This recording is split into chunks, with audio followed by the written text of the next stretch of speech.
I'm Caitlin Coombs with energeticcity.ca, and welcome to the fourth quarterly update 2025 with Peace River Regional District Chair Brad Sperling. Chair Sperling, thank you for joining me for this update. You're welcome. Thank you for having us. Absolutely. And firstly, this is our first report together. Yes. Congratulations on your election as Chair of the Regional Board of Directors. Thank you. Thank you. So getting right into it, we recently, just a couple months ago during this quarter, had UBCM, Union of British Columbia Municipalities. Directors from the regional board went down there to attend, to talk. What were some of the main concerns and highlights that you guys brought with you to talk about? Well, we actually had 8 minister meetings. We try and split up because so you can catch other parts of the conference. Our main ones right off the top, health, obviously. That's always a concern. Finance, that was public safety, energy, those type of things. The list can go on and on, so it's they're all a concern, and now that we're done, we'll follow up and move from there. Okay, and you had these 8 meetings and a couple of others. How did you feel that those concerns that you raised were received, and what are your thoughts kind of post-meeting? Well, I think they were received well. They usually are, but it takes time now for them to respond back to us. The one that sticks out, and we've already heard back, was the Minister of Finance. Our concerns were grant in lieu of taxes, which is the power generated by the 3 dams on the Peace River. The hydro doesn't pay a tax. They do grant in lieu of taxes. Now to us, they're inefficient. They're just not enough.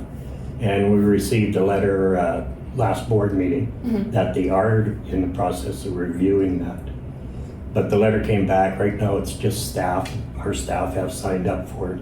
But we sent the minister a letter saying this shouldn't just be on staff. Staff puts together the information we need, which is good. They've started that. But it's our job to advocate to the people and get that increase. So we have sent the minister. So we're going to take that as a win so far right now. Okay. The other ones we haven't heard back yet. Excuse me. What we will be doing the first meeting in January is at the Committee of the Whole. We'll be discussing all these meetings that we had at UBCM and other ones that we didn't get. And that'll help us and staff set out our priorities for the upcoming year, and of course anything else that pops up in the meantime. Okay, and outside of this kind of course UBCM is very, very important. There's a lot leading up to it. There are 11 months in between each UBCM. Outside of those meetings, kind of what does the timeline look up to UBCM 2026? Well, we don't really stop. Like for instance, in the middle of January, most of us will be in Prince George at the Natural Resource. And usually you'll have the Minister of Forestry, Energy, and Mines there. We'll look for meetings if possible there. So we don't really stop. And then there's other conferences like Kofi in April, which is forestry. We'll go to them. Some go to them. We'll try and get. So you really don't stop, and you don't wait for UBCM to come around. Advocating for our residents it's a non-stop thing. I mean, we do our daily business, whether it's water, sewer, garbage, and that's our daily board business. But advocating for our people, that's non-stop. Wonderful to hear that. And one of the things you guys have been advocating a lot about, and we've kind of been hearing you guys discuss, is wind farm projects in the region. This has kind of been a prevailing topic throughout 2025, and I assume will be going into 2026. There have been several that have kind of come across your guys' desk. Can you give us a brief overview of how many projects there are, where they are, and kind of what you guys are thinking about them? Well, it actually, if I back up about a year and a half before, when we first started hearing about these coming forward, we sent the province 3 recommendations. 1, cumulative effects of these these projects, reclamation plans, and then of course the economic benefit to the region. Since then, of course, the ministry now has turned that process over to the BC Energy Regulator. Now we knew 2 of the 9 projects that the province had sort of approved or fast-tracked. We knew those were coming. But we had both those presentations in the spring. Now, since then, we've had 4 more. Yeah. And this hasn't stopped. Like, these calls for power are supposed to go on until 2030, 2032. Now, there's 6 we've seen so far. 2 are within the district of Tumbler Ridge. 1 is on Crown land, which is, I believe, the Stewart Lake one. But then we've had 3 other ones since then that are on agricultural land. Well, now that's a concern, and that's just in 1 year. So Yeah. it's very concerning. Now, the energy regulator has started to come out with some regulations, but what they mean, who's looking after that process, who's setting the bar of cumulative effects, public consultation, that type of thing. As for the economic benefits, well, that's something we'll take up with the Ministry of Finance. It's like I said, go back to our issues with grant in lieu of taxes on the 3 dams. What are we getting out of all these wind farms? Like right now, we've been out, as far as we know, there's roughly 300 wind turbines in BC. Do you know that 192 of them are in the piece already? Wow. So now, with the 6 we've got proposed right now, there's another 200 to 250. Wow. So what are we getting out of it? What's the impacts? What's the reclamation plans? Like who's setting the bar? What limit does a region say, look, that's enough? Who's doing that? Okay. And you mentioned a bit about the communication. I know you guys have both had meetings with BC Energy Regulator and presentations from the Agricultural Land Reserve Commission and multiple organizations like that. What have you found communication has been like between the board, the community, the province, these groups? Well, we find the province is doing a poor job of communicating to the public. We've only got so much reach. These are within the ministries, and we constantly advocate that they need, or these proponents, the companies, they need to get out and have these community meetings. And we can't stop on that. That's number 1.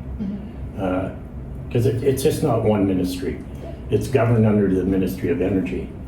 But when these projects are put on agricultural land, where's the Ministry of Agriculture? You know, I know the ALC, they presented to us, and they did send the Premier a letter. I think it was the Premier or the Minister. They didn't think they were even being consulted enough. Well, now, if they're not being consulted enough, then obviously our residents aren't, and same with the local government. So that's number 1. We have to continue to push on that. Okay.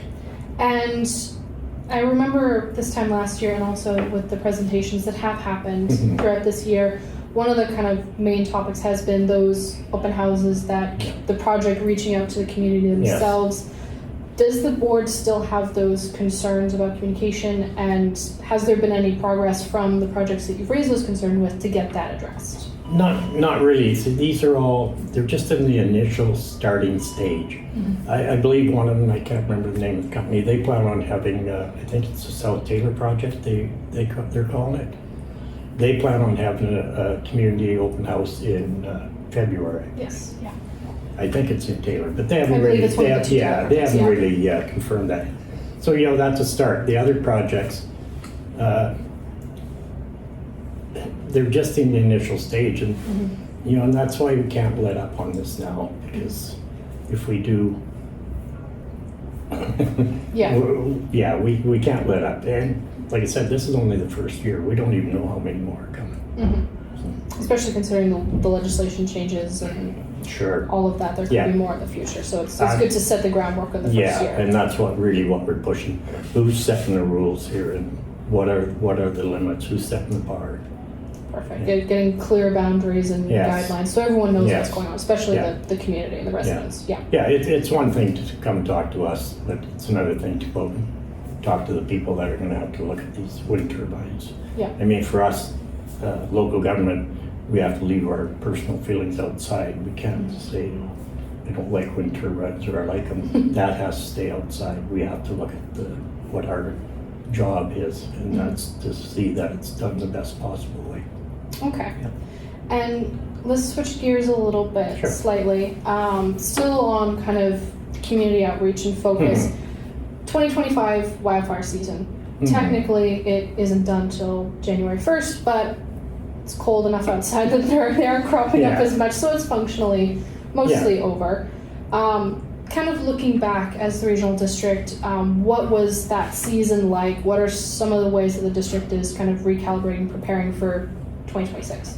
Well, when we go back even farther than this year, I mean, this year, one fire is too many, without a doubt. But when we look at previous years, the amount of fires that we've had and evacuations, the improvements, how quick BC Wildfire responded this year, it was amazing. Yes. You'd almost hear the fire was turned in and they were already there. Yeah. For the district, it's a matter of our protective services working with BC Wildfire, getting their processes in place, knowing what they're doing, so that we're prepared for it the best way as possible.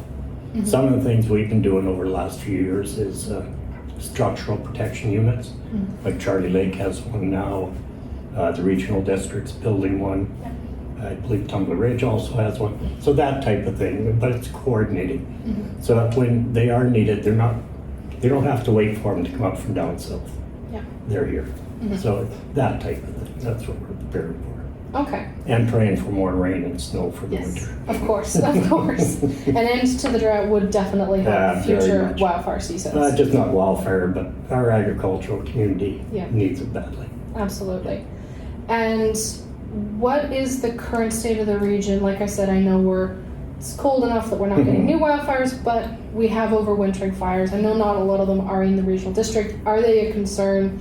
Is there anything that residents should bear in mind, even though it's when we get down to -20, -30 outside? Well, they're always a concern, but very few of them are close to populated areas or developed areas. So that's just a matter of our protective services constantly staying intact with BC Wild Center out of Prince George. Yeah. Okay. And another thing that has been on your guys' docket a lot, you guys have had some great conversations in the regional board and then the hospital meetings, is of course seniors housing. Yes. Has the regional district heard anything about the current state or from the provincial government of Northern Health about seniors housing beds that were announced earlier this year in Fort St. John? Well, other than they have been approved and hopefully construction will start within the next year or two. Last thing I heard was they hope completion by 29 or earlier. But it's just, and that's the third part of Peace Villa. So our question was to Northern Health, what else do we need? Because a lot of these projects almost all of them take 5-10 years. And we know that because one, we have to put away X amount of dollars ourselves to support these, the capital plans. So we asked Northern Health, and they were good, they came to us, but they showed us what's needed in the Fort St. John area, a little bit of what's needed in Dawson Creek. So those are our two major centers. But the question came up for us was, what about our 5 smaller communities? What is it they need? Because, well, let's say Hudson Oak, just as an example. Well, let's say they need a dozen or whatever. If maybe there's some way we can get that done in the coming years. That would, one, keep seniors in their area where they've got their friends, family, their support groups. We know that's healthy, or if they can stay at home. It would also take pressure off the two major centers. So that's a question that we've been asking and we'll be looking into. Switching gears a little bit, water functions in the region, particularly in electoral C, D, and E, is what's kind of the state of that with the regional district? Well, those are studies that we're going to be doing this coming year also, because as the director of Area C, a lot of my residents have asked for our own water function. But also in D and E, a lot of us, we rely on our municipal neighbors for that water. And sometimes you've got to look at, let's do the study, let's see if it's feasible. Is there water available? What are the costs and can it be done? Basically the same thing, and we'll be carrying that out this coming year also. Okay, perfect. And kind of just to wrap us up a little bit, kind of looking back on 2025, what were some of the PRD's biggest accomplishments, challenges? What are your thoughts looking back on the year? Well, one, we did the regional growth study. We're currently, I want to say, getting close to the end of looking at the rezoning bylaw, which hadn't been looked at in well over 20 years. And it's a region-wide zoning bylaw. Things change, and every once in a while we need to look at these bylaws, zoning or whatever bylaws. So I think those are two good accomplishments. Dealing with the wildfires this year, like I said, one wildfire is too many, but we got off lucky, and the staff and our staff in BC Wildfire Services, they took a lot of the pressure and sleepless nights off a lot of us. So I think those are the big ones that we were. And of course, getting the announcement of the third part of Peace Villa, Yes. that type of thing. Those are the good ones, and we're looking forward to the coming year. I think it's going to be a tough one for maybe some of us in local. Like, we got to keep pushing. I shouldn't use the word tough, I guess, but we got to keep pushing. Yeah. Okay. And as we reach the end of 2025 and you're looking into 2026, what is the district's priorities for the new year and beyond? Oh boy. Right now, I mean, with the present state of the economies, I think that's our priority.